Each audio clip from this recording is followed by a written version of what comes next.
أعوذ بالله من الشيطان الرجيم.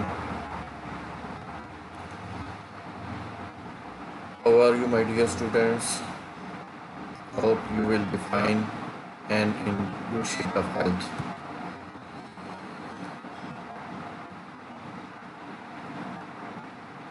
Today I will discuss with you the important topic of hernia, which has very important presentation in surgical outpatient as well as in emergency department. And these are those cases which ultimately prove to be hernias. So, but before discussing with you the hernia, I will question you here. Is the abdomen a weakness in the human race? Look at this picture. So if there is no abdomen, there will be no hernia in this region. So is this a weakness in human being? Think over it. Okay. What is the definition of hernia? You know, the term hernia is derived from the Greek word hernios, which means budding. So definition which is most prevalent and acceptable and easy to remember is that it is an abnormal protrusion of a viscous or part of viscous through the walls of its containing cavity. So there are two components to fulfill this definition. One is defect and the other is sac. Like this is a sac. So what is the composition of this hernia? Can you tell me this?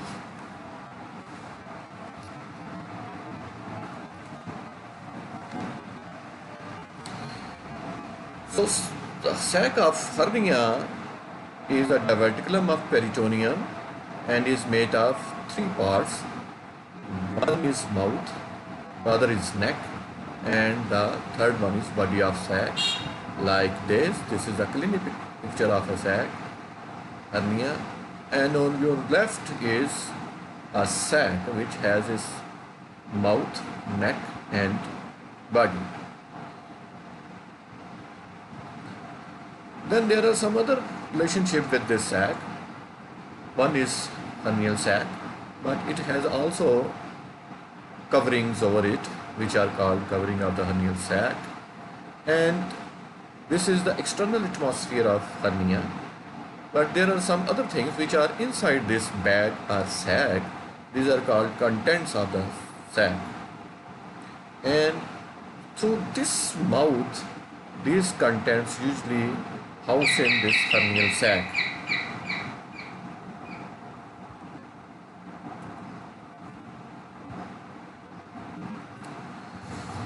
So these coverings, external coverings, these are derived from the layers of the abdominal wall.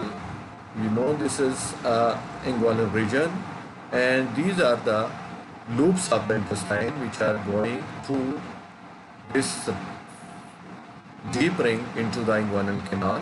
So during this passage, these 8 coverings along are over it from the different musculatures and walls of the lower abdominal wall. So what is the etiology of this hernia? As I asked the initial question, abdomen is a weakness. Can we consider this as a weakness? So hernia occurs at sites of weakness in the wall. This weakness may be due to normal weakness related to the anatomical causes or some congenital abnormality which can be, or these weakness may be acquired due to traumatic or with some diseases.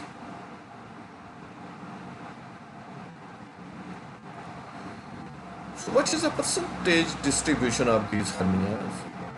There are relative occurrence of abdominal hernias in adults, and the sites of these hernias are inguinal, incisional, femoral, umbilical, epigastric, and others.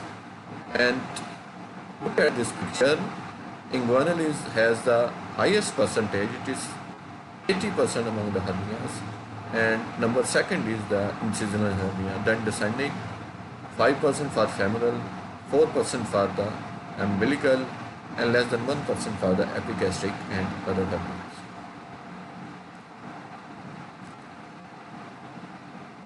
So, what are the common causes of hernia? Number one is muscle weakness, and over it, certain straining factors lead to the formation of hernia, like chronic cough. Then, with increasing age, the tone and strength of the muscle decreases, predisposing to the formation of hernia. And lastly, some damage from the injury or surgery can also lead to the hernia, mostly in the form of incisional hernia. So how can we classify these hernias? Broadly speaking, these hernias can be divided into two varieties. One is called external hernia, the other one is internal hernia. And among external hernias, the most common hernias are inguinal, femoral, umbilical, incisional, as this figure is showing. And among rare hernias are the spigelian, gluteal, obturator, and lumbar hernias. So these are the varieties of the external hernia. And there are other hernias which are called internal, and among these are the like diaphragmatic hernias, which includes esophageal hernias and paraesophageal hernias. Then there are paraduodenal hernias also in the paraduodenal fosses. Then there is a second type of classification which is based on regional development of hernias, like groin hernias, and these include inguinal hernias, which are indirect inguinal hernia, direct inguinal hernia, combined, which is called pantaloon hernia. And the second variety of groin hernias are femoral hernia. Then second variety is pelvic hernias, which includes obturator hernia, sciatic hernia, gluteal hernias. While in the interior abdominal wall, hernias are umbilical hernia and paraumbilical hernia, and epigastric hernia, and also spigelian hernia. Why don't forget about the posterior aspect of the abdominal wall. Here there can be superior lumbar hernia and the inferior lumbar hernia. This is the interior aspect of the abdominal wall. This figure is showing you the different hernias on the interior aspect of the abdominal wall, while in this figure posterior abdominal wall hernias are depicted. So what is a clinical manifestation? It is common for all type of hernias, whether these are groin hernias, whether these are interior abdominal wall hernias, whether these are posterior abdominal wall hernias, or whether these are internal hernias. So first and basic presentation is bulging over the herniated areas, and it appears when the patient stands or strains and disappears when he or she lies down. And second presentation is pain in the swelling, and this swelling, which is called hernia, tends to increase in size and recurs with intra-abdominal pressure,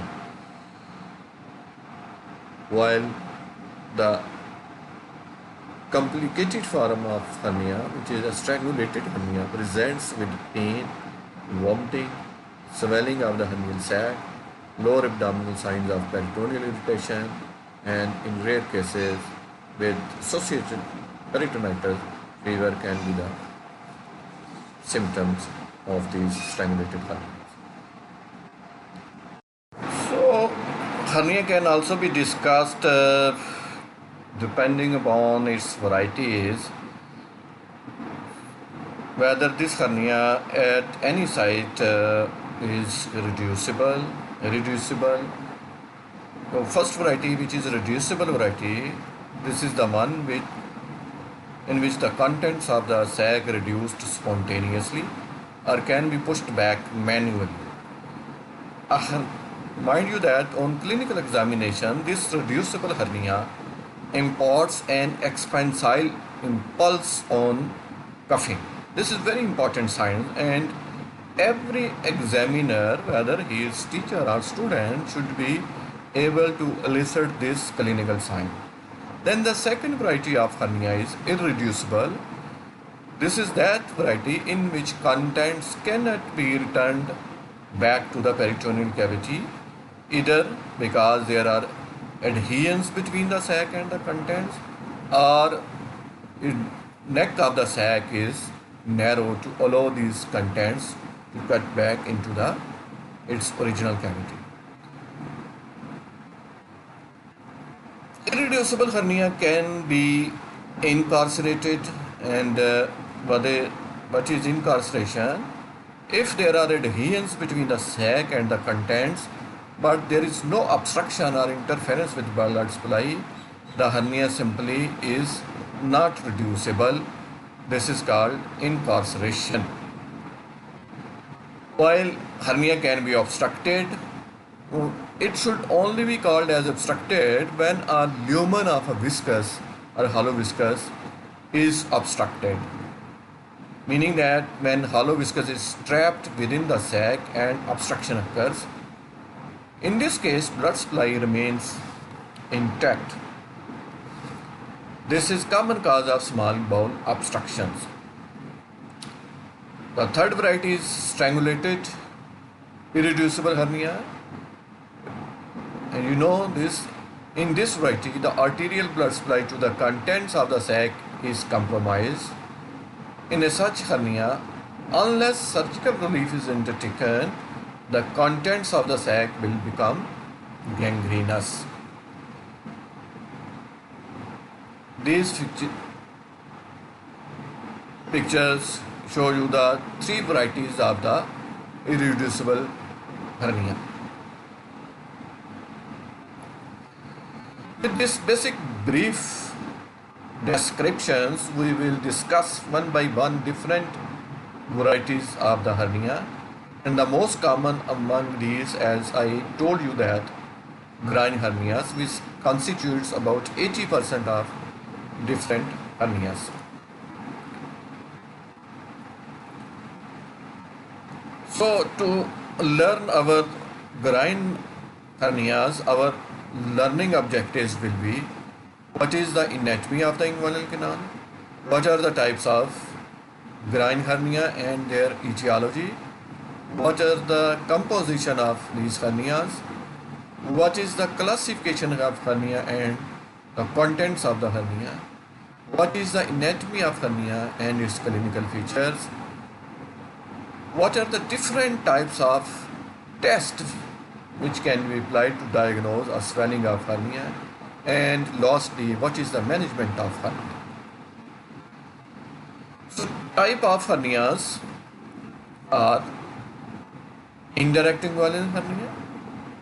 On the left of your screen are the types of hernia, which includes indirect inguinal hernia, direct inguinal hernia, and the femoral hernia.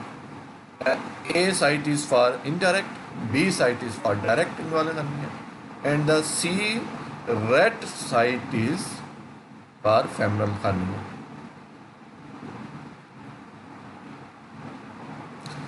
And on its right side, it's showing a relationship with different openings in this region.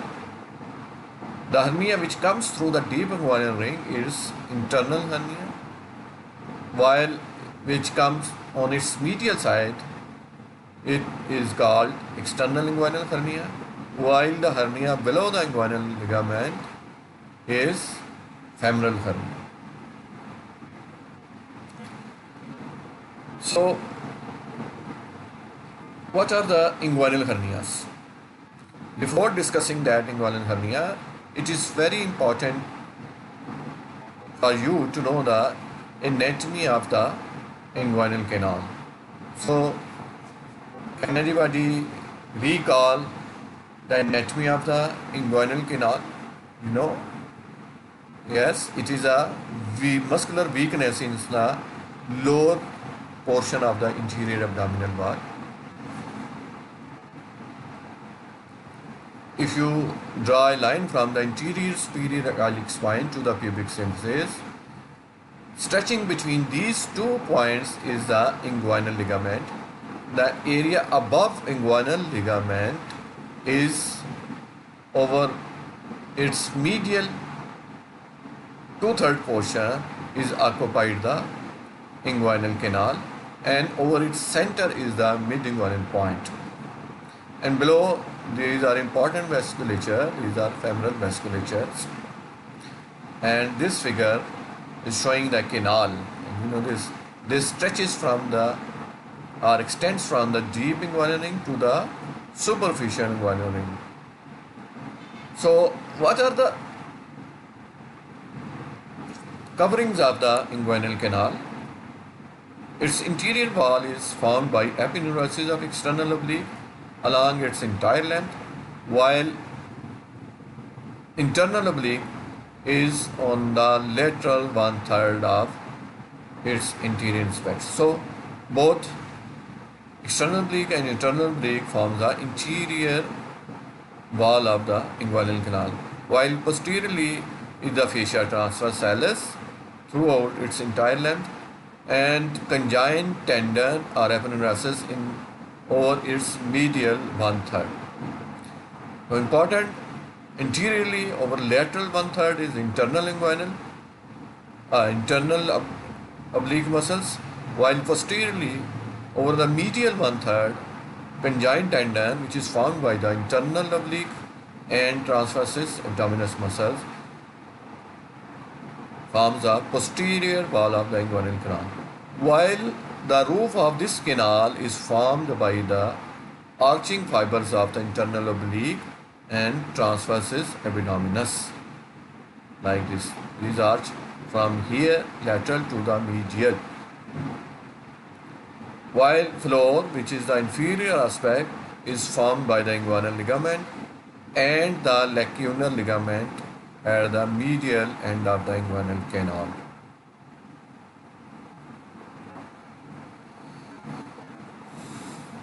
Regarding this anatomy, there are 2 important rings which are related to the inguinal canal. One is deep inguinal ring, the other one is superficial inguinal ring.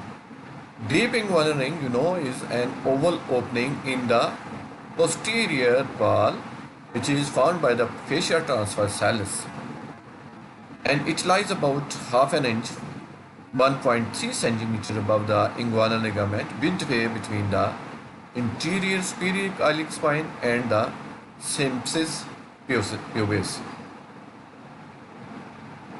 And emergence of this ring gives attachment to the internal spermatic fascia. While the superficial inguinal ring, it is triangular in shape, lies in the epineuritis of the external oblique muscles, and it lies immediately above and medial to the pubic tubercle, and its margin give attachment to the external spermatic fascia. So what are the contents of the inguinal canal? In male, these are the spermatic cord structures, which are vas deferens, testicular artery, testicular veins, which are called tympaniform plexus. Then there is genital branch of genitofemoral nerve. Then there is artery of the vas deferens. Then there are various lymphatics with autonomic nerves. Then there can be processus vaginalis, which is the congenital remnant of the peritoneum, and there is inguinal nerve also in the inguinal canal. While in the female, there is round ligament of the uterus with genital So what is inguinal hernia and what is its epidemiology? Its male and female ratio is by 9:1. It is most common in the male and it is mostly in the young adult with indirect inguinal hernia. As age of the patient increases, the incidence of direct hernia increases.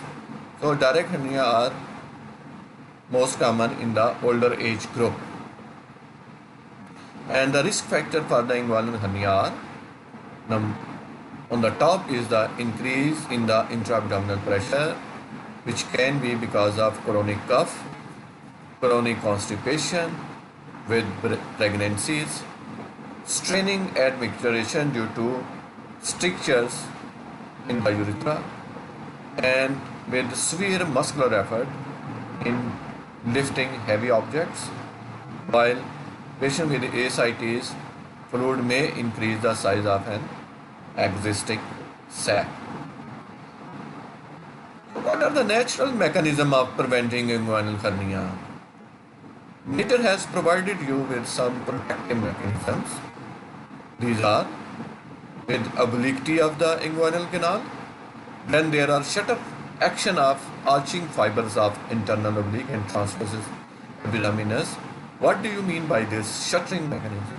You know, when these arching fibers, which comes from the interior to the posterior aspect of this inguinal canal, when they contract, it acts like that ceiling of this inguinal canal or roof of this inguinal canal approaches the floor of the inguinal canal, having a shuttering mechanism, so occluding the lumen of the inguinal canal. Then fourth one is plugging action of the spermatic cord due to contraction of the cremasteric muscles. This is due, as you know, cremasteric muscles wounds around the spermatic cord. So when they contract, these recoils from the superficial inguinal ring to the deep ring and form a ball which plugs into the deep inguinal ring, preventing the protrusion of any intra-abdominal viscous through this deep ring into the inguinal canal. So these are the natural mechanisms of for the prevention of the inguinal hernia. We have discussed composition of hernia broadly. It is having a sac which is diverticulum of peritoneum, having mouth, neck, body and fundus, and the coverings of the sacs are derived from the layers of abdominal wall through which the sac passes. While here the contents can be omentum, which is called omentocele, and when it contains intestine, it is called internocele, and it also can contain a small portion of circumference of intestine, when it will be called as Richard hernia, and it also contains sometimes a small portion of the urinary bladder, or sometimes ovary with or without oviduct, and in rare cases when a patient is having macral diverticulum, it can also go into the hernial sac, then it will be called as Littré hernia. So broadly speaking, inguinal hernia are divided into two varieties. One is called direct inguinal hernia, other one is indirect inguinal hernia. When the hernia comes from the lateral aspect of the inferior epigastric vessel, usually through the deep inguinal line, it is called the indirect inguinal hernia. One, it comes from the medial aspect of the inferior epigastric vessels through the Hasselbeck triangle, it will be called as direct inguinal hernia. So what is indirect inguinal hernia? It is from the internal to the external ring. This figure is showing its journey from the deep ring to the superficial ring, and it is oblong in shape, and it is mostly due to the persistent processus vaginalis.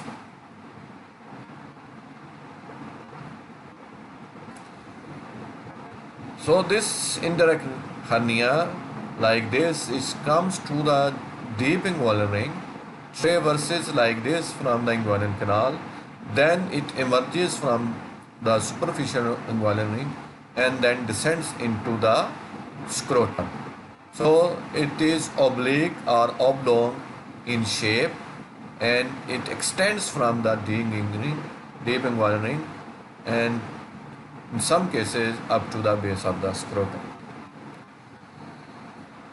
So depending upon its journey, there are different varieties of indirect inguinal hernia according to its extent. There are three varieties. One is called vibonocele. Here, this peritoneal sac or diverticulum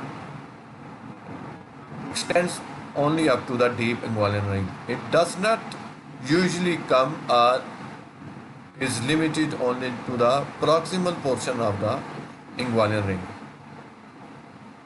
While the second variety is funicular ring variety, and it traverses both deep ring and superficial inguinal ring, meaning that it traverses the full length of inguinal canal and emerges through the superficial inguinal ring, but it does not touch to the base of the scrotum. While the third variety is called complete variety, and when it hernial sac reaches up to the bottom of the scrotum, it is called the complete inguinal hernia. What is a direct inguinal hernia? A direct inguinal hernia is always required, mind you, that sac passes through the weakness or defect of the transverse salus fascia in the posterior wall of the inguinal canal, and this area is called the Hasselbalch triangle. This triangle is showing in this diagram with blue boundaries. And Hasselbalch triangle is found at the inferior aspect of the interior abdominal wall.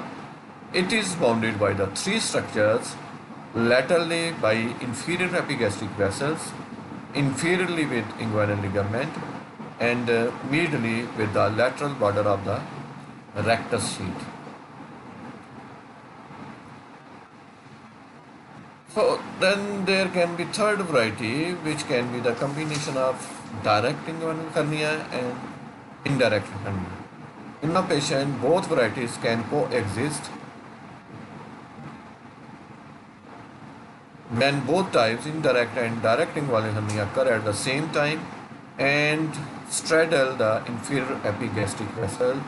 It will be called as pantaloon hernia. So what are the clinical features of these inguinal hernias? Obviously, as with any hernia, there will be bulge or mass in the groin with discomfort and dragging sensation. And what will be the sign?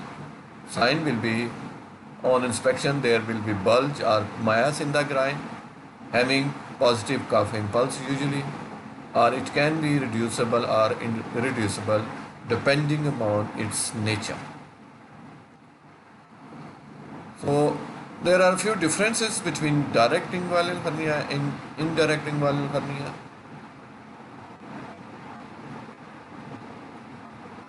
Regarding its etiology, direct inguinal hernia usually presents in the elderly patients, while indirect hernia can present in any age group. While its etiology involves weakness of the posterior wall of the inguinal canal, and for indirect inguinal hernia, it is through the preformed sacs. While direct hernia precipitating factors are chronic bronchitis, enlarged prostate, and on standing, direct inguinal hernia directly pops out, while indirect hernia does not usually pops out.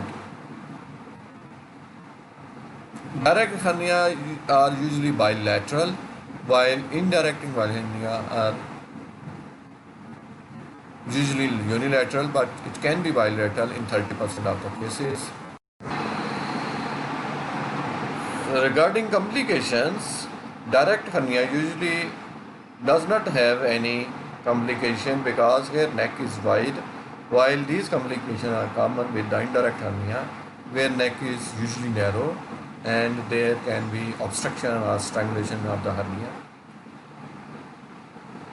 While having a relationship to the with the spermatic cord, in case of direct hernia, sac is usually posterior to the cord, while it is anterolateral in case of indirect inguinal hernias.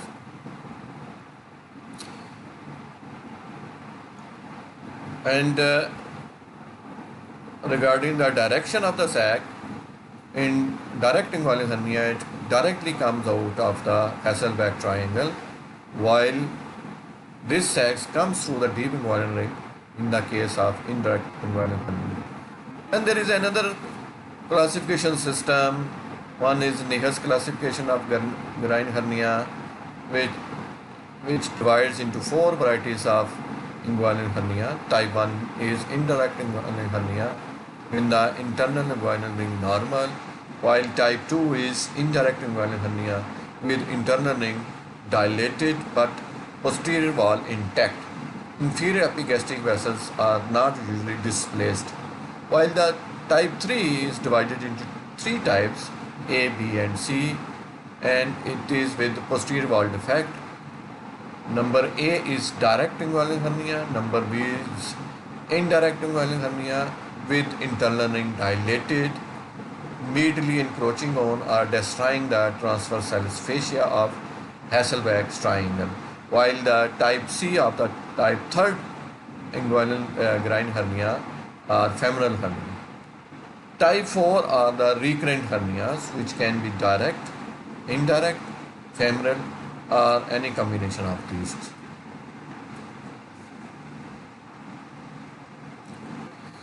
And second classification is called Gilbert classification of groin hernia. This is divided into 7 types. Type 1 with small indirect hernia, type 2 is medium indirect hernia, type 3 is large indirect hernia. So first 3 types are indirect inguinal hernia. Type 4 is when entire floor is involved, meaning that it is direct inguinal hernia.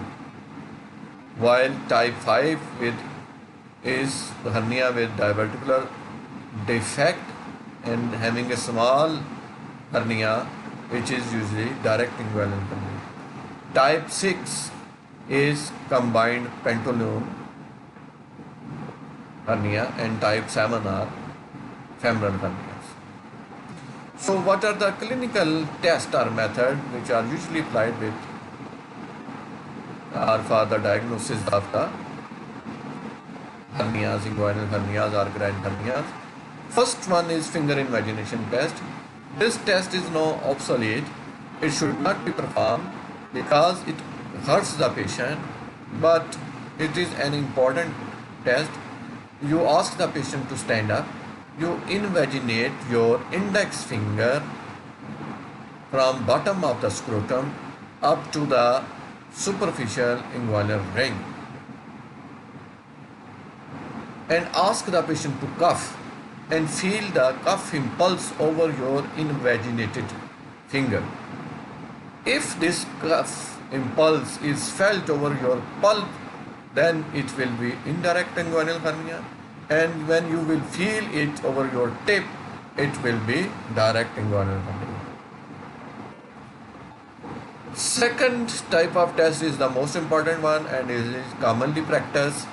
This is called deep ring occlusion test, for which an examiner should place his examining hand over the deep inguinal ring, first by locating it with 2.5 centimeter above the mid-inguinal point and ask the patient to cough. If this examiner hand feels cough impulse and he is unable to see bulge over its medial aspect, it is called indirect hernia. And while releasing this examiner hand by disoccluding deep ring, Again, with asking the patient to cough, if bulge appears over the deep ring, this method will be called positive test, positive ring occlusion test. Then there is third variety of the test, which is called the main test. It is to diagnose or to ascertain all three types of groin hernia, which are direct, indirect, and femoral hernia, by placing his index, middle, and ring finger over the deep inguinal, superficial inguinal, and over the femoral ring simultaneously, and asking the patient to having a good deep cough and ascertaining whether he feels this cough impulse over his index finger, middle finger, or ring finger, then thus establishing the diagnosis of different varieties of inguinal hernia. And there are certain complications of these groin hernia. Initially, it is irreducibility, but without signs of obstruction or strangulation. Then second variety is obstruction. As I told you initially, that it is with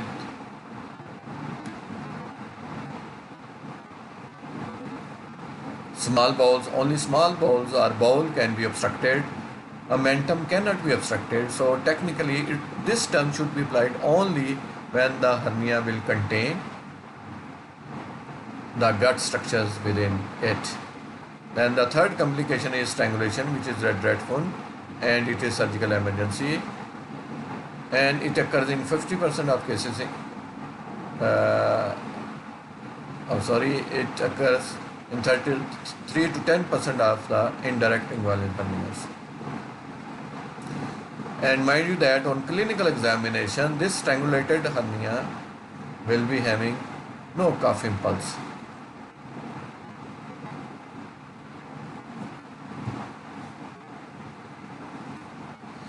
So clinical examination should determine whether this hernia is reducible, irreducible, reducible if contents can be returned to the abdomen, irreducible if contents cannot be returned but there are no signs of complications or arterial complication, or whether this hernia is obstructed when bowel in the hernia has good blood supply but bowel is obstructed, or this hernia is strangulated when the blood supply of bowel is occluded, or whether this hernia is inflamed if the content of the sacs have become inflamed. For example, if it contains appendix, it can be inflamed, or whether this hernia is incarcerated if the portion of the colon occupying a hernial sac is blocked with feces. It is called incarcerated hernia.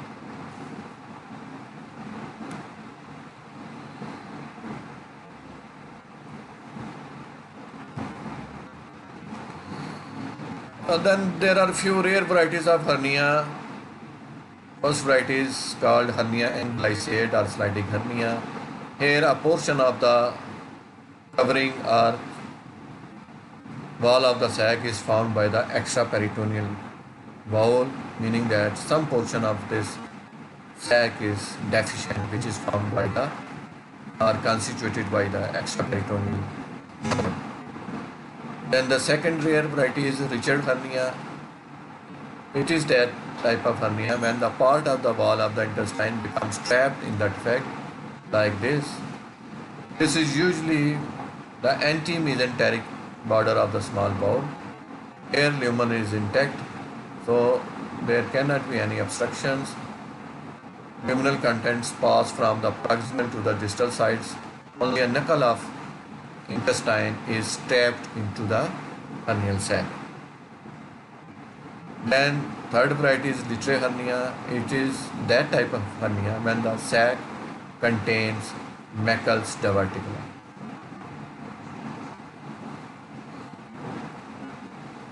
Then fourth variety is Medal hernia, hernia en wall. This is that type, usually with pantoloon hernia. When this is when examiner tries to So fourth variety is usually with pantoloon hernia. It is called Mendel hernia, and this manifests when patient himself or examiner tries to push or reduce this hernia back into the peritoneal cavity. So hernia along with its contents reduces en masse within the peritoneal cavity, and here the danger lies that a portion of bowel within the sac is compromised, and it can lead to the complications, meaning strangulation within the peritoneal cavity, which lately can present with peritonitis.